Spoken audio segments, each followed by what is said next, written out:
Did you know that having an impressive CV or even a resume but still struggling to land a job can be quite frustrating? It's actually very frustrating, especially in the current competitive job market.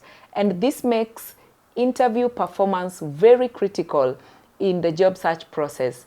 Why am I saying that? Because during an interview, it is not just a moment for you to showcase your qualifications, but it is also an opportunity for you to bring out your personality and your fitness for the role.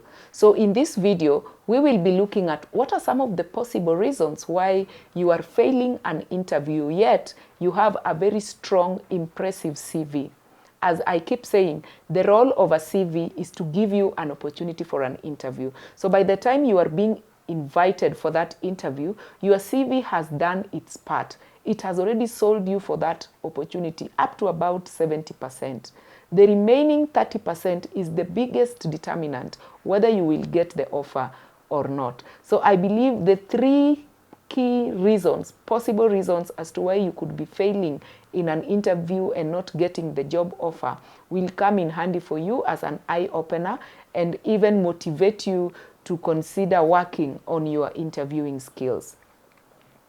Reason number one, you are not adding enough value.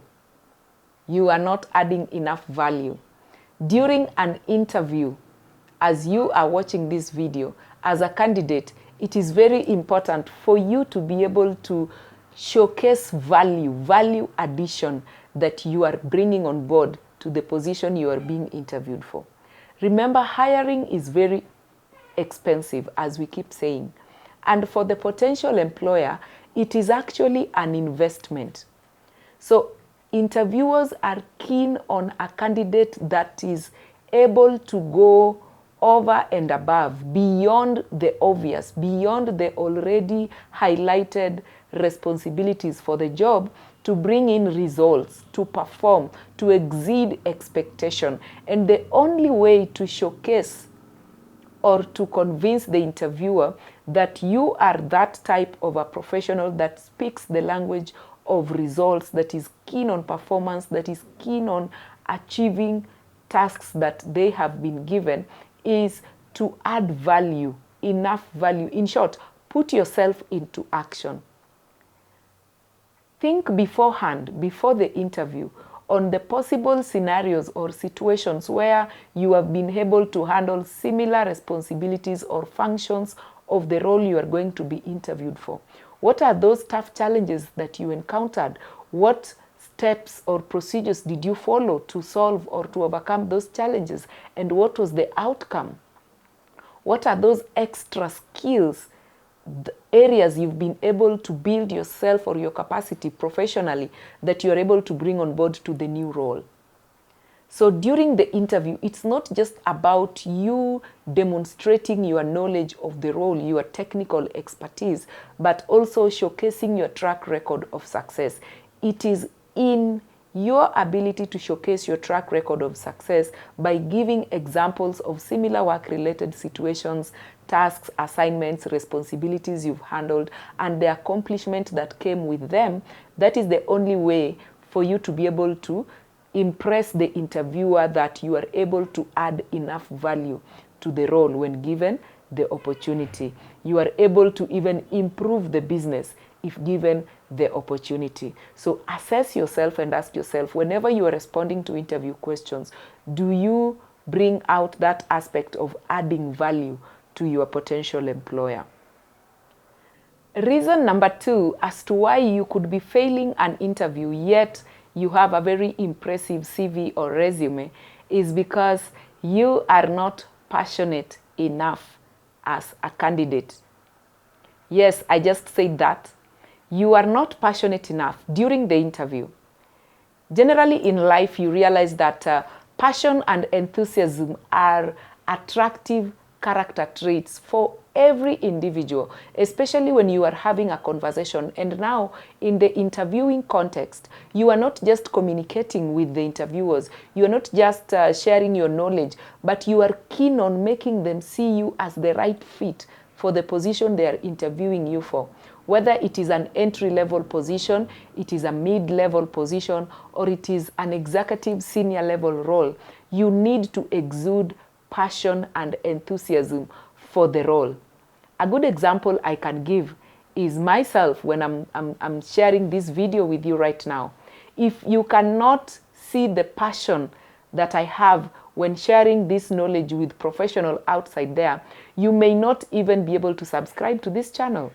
You may not be able to buy into what I am saying. So the same applies during interviews. Maybe just to highlight some of the tactics or ways in which you can be able to showcase passion and enthusiasm. When you enter the interview room, just wear a smile. And we always say smile is contagious. Wear that warm smile. It makes you to connect with the panel, with the recruiters, with the hiring manager, with the person that is just about to interview you. And if they extend a handshake, make sure that that handshake is very firm. It shows confidence that you have as a candidate, also based on the role that you are being interviewed for. One of the things that you may also want to do to showcase your level of passion towards the role that you are being interviewed for. Don't just walk into an interview room without even carrying a copy of your CV. Yes, you might have shared the soft copy beforehand, but as a candidate, to showcase that you're very passionate, you're very keen on the position you're being interviewed for, just have a copy of your CV, because you may not know. The interviewer might decide to ask if you have a copy. And if you didn't carry the copy, that alone is enough to trigger some sort of anxiety or nervousness in you and make you to judge yourself so harshly, like you've already done a mistake.